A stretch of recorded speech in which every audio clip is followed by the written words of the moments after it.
Hello friends, आज मैं बनाबले गई आसो तिलर लारू। तेंते आहकचोन चाओ यार बारे आमाक की बस्तुर प्रयोजन हब।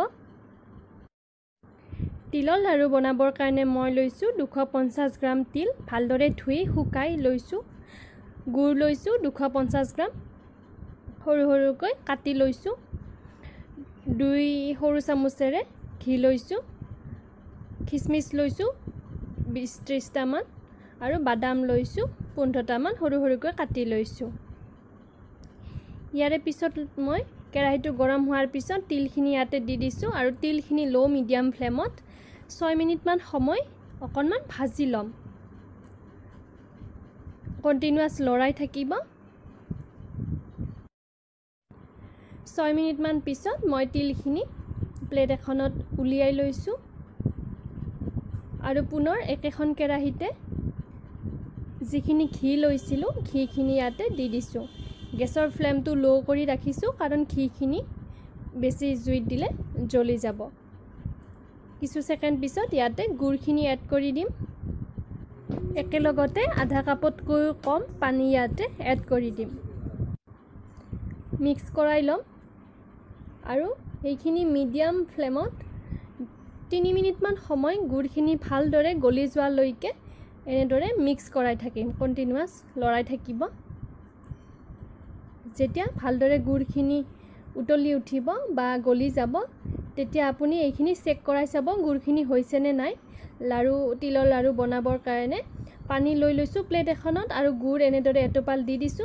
এয়া চাওক মাজৰ গুড়খিনি বিয়পি যোৱা নাই, পানীৰ লগত মিক্স হৈ যোৱা নাই। ইয়াৰ মানে গুড়খিনি হৈ গৈছে। যদি পানীৰ লগত মিক্স হৈ যায় তেতিয়াহলে আকৌ 1-2 মিনিট সময় এইখিনি লো ফ্লেমত লৰাই থাকিব। গেছটো অফ কৰি লৈছো আৰু অফ কৰি মই ইয়াতে তিলখিনি দি দিছো।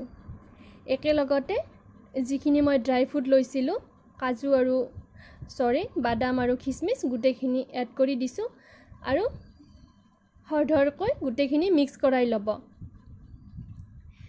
যদি এই মিশ্ৰণটো ঠাণ্ডা হৈ যায় তেতিয়া আমি লাৰু বনাব নোৱাৰিম।